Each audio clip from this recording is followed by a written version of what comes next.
Imagine your phone screen magically goes invisible to everyone around you the second someone tries to sneak a peek at your messages or a banking app, like a built-in invisibility cloak. That's exactly what Samsung just dropped on the Galaxy S26 Ultra, and after using it for a full month, I'm convinced this might be the smartest privacy move any flagship has made in years. Alright, I've been living with the S26 Ultra for a full month now, and I've got to say, it's the most Samsung has felt in years. Familiar by default, but with one mind-blowing trick up its sleeve. Let's talk about that headline feature first, because it's actually genius. Samsung calls it Privacy Display, and it's the first time a phone maker has built digital privacy screen technology straight into the hardware. Here's how it works. The OLED panel has two types of pixels, wide-angle ones for normal viewing, and narrow beam ones that basically shoot the light straight at your face. Flip the toggle and boom, the screen goes almost black from anything beyond about 45 degrees. Left, right, top, bottom, it all gets blocked. I tested this on the subway here in the city, holding my banking app open while some guy was standing right next to me. He couldn't see a thing. You can even turn it on for specific apps only, which is perfect. The catch? You lose a bit of brightness when it's active, so I don't keep it on 24/7. Still, for travelers, public transit warriors, or anyone who values their privacy, this is seriously cool tech. Samsung nailed the execution here. Now, design-wise, the S26 Ultra feels refreshed. It's lighter and slimmer than the S25 Ultra, and after carrying that brick around last year, this one actually feels nice in the hand, especially if you're one of those brave souls who runs their flagship naked. No case. Compared to the hefty iPhone 17 Pro Max, it's noticeably more comfortable for long sessions. Samsung ditched titanium and went back to aluminum this year. Yeah, they're basically copying Apple's homework again, but aluminum does run cooler, so I'm not mad.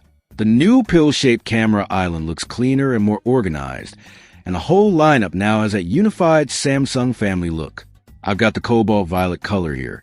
It's actually really sharp in person, though not jaw-dropping. Unboxing is the same old story. Phone, USB-C cable, SIM tool manual, and of course, the S Pen.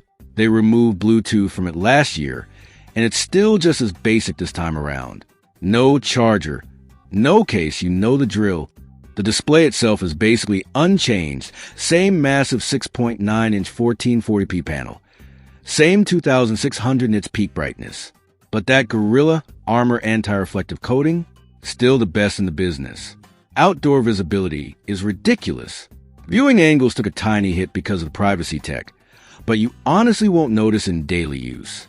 Cameras are faster and handle night shots way better with less noise, but if you're hoping for bigger sensors or massive upgrades, they're not here. In my side-by-side test, the S26 Ultra trades blows with the iPhone 17 Pro. Galaxy gives you more vibrant, Instagram-ready colors with punchy greens and blues. iPhone stays softer and more real in some scenes. Dynamic range is excellent on the Galaxy. It lifts shadows beautifully. Selfies finally get a wider 23mm field of view too, which is a welcome change. Video is where things get exciting. Samsung finally dropped APV, their answer to Apple's ProRes. It's an intra-frame codec, so every frame is high quality.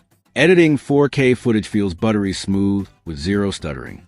Yes, files are huge, over 6 gigabytes per minute, but for creators, this is a game changer. Performance? Snapdragon 8 Elite Gen 5 across all models. This chip finally matches Apple in single-core speed and destroys Google's Tensor in the Pixel 10 series. Gaming burst performance is up 25%, though sustained load still throttle like most flagships. Apps open instantly. AI features run smoothly, and it just feels fast.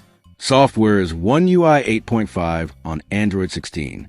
It's getting more iOS-like with vertical sliders, but the AI side is where it shines. The new Perplexity-powered Bixby can actually control system settings Gemini can't touch.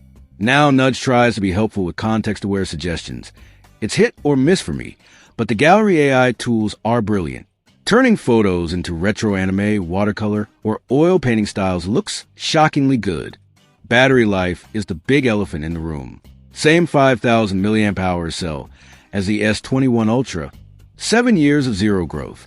In my real-world test with typical use, Instagram, texting, browsing, some camera and AI generation, I was averaging around 6 hours of screen time from full to empty.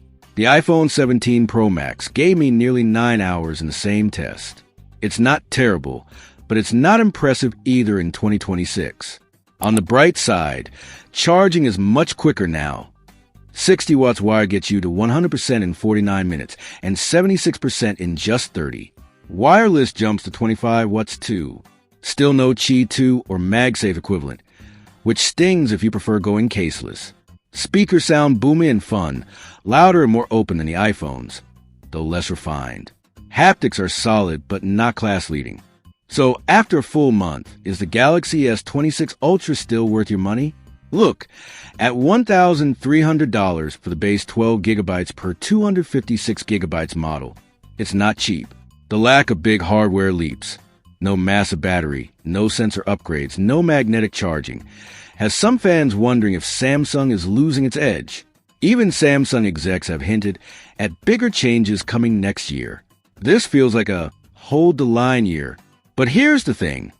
For a lot of people, the S26 Ultra is still the default Android flagship for good reason. That privacy display is genuinely innovative. One UI is polished, feature-packed, and those gallery AI tools are actually useful.